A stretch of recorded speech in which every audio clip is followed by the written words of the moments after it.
Bonjour à tous, donc voici la troisième séquence que nous allons attaquer aujourd'hui, donc séquence 3, le fantastique. Alors dans un premier temps, nous allons nous intéresser à qu'est-ce que le fantastique, donc grand 1, qu'est-ce que le fantastique. Bien sûr quand je dis fantastique, je pense au genre littéraire, et pas au film ou à la science-fiction. Alors, le fantastique, c'est quoi? Le fantastique se caractérise par une hésitation du lecteur ou du narrateur entre une explication rationnelle, donc quelque chose qui existe, et une explication surnaturelle. Donc on est entre ce qui est vrai et ce qui est faux. En fait, le fantastique, c'est une intrusion brutale du mystère dans la vie réelle. C'est-à-dire qu'on va être, le narrateur va raconter une histoire, nous sommes dans la vie réelle, et brutalement, le mystère s'installe, créant ainsi une atmosphère qui relève du genre fantastique.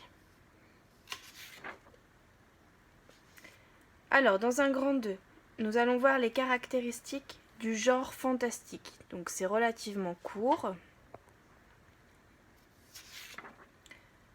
Première chose, le surnaturel est ancré dans le naturel. Qu'est-ce que ça veut dire? Cela signifie que le cadre, c'est-à-dire l'endroit et le temps où se déroule l'action du roman fantastique, sont fixés dans le réel. Donc c'est un endroit qui existe, le temps est fixé dans notre vie à nous. D'accord ? Et le surnaturel va arriver dans ce contexte. Deuxième chose. Pourquoi ? Avant, on s'interroge à pourquoi est-ce qu'on va ancrer le surnaturel dans le réel. Le but, c'est de favoriser une hésitation entre le vrai et le faux. C'est-à-dire que les sens sont brouillés, on ne sait plus ce qui est vrai et on ne sait plus ce qui est faux. Et cela va créer une atmosphère fantastique. Ensuite, le surnaturel est discuté. Qu'est-ce que cela signifie? C'est-à-dire que face à une atmosphère étrange, le héros va hésiter. Le doute, le malaise et la peur du héros vont se transmettre au lecteur qui lui-même va se poser une question: est-ce un rêve ou est-ce la réalité? Donc en soi, le genre fantastique n'est pas quelque chose de très difficile. Il faut simplement retenir que c'est une intrusion du mystère, d'une atmosphère mystérieuse dans la vie réelle, donc une part de surnaturel.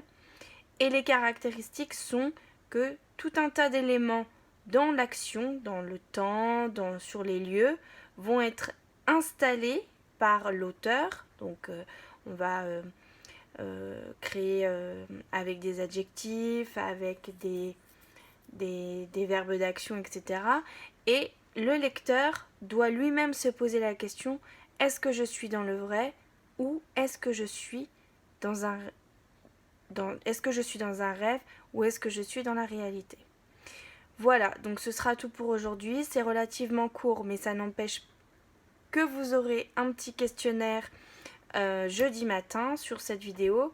Donc on commence bien sa fiche de révision, on revoit les caractéristiques du genre, et je suis ravie que ce soit la dernière vidéo qui tremble autant, puisque la prochaine fois j'aurai un pied pour faire tenir mon téléphone et donc ce sera moins tremblant que cette fois-ci. Voilà, je vous souhaite un bon week-end, une bonne journée et à jeudi!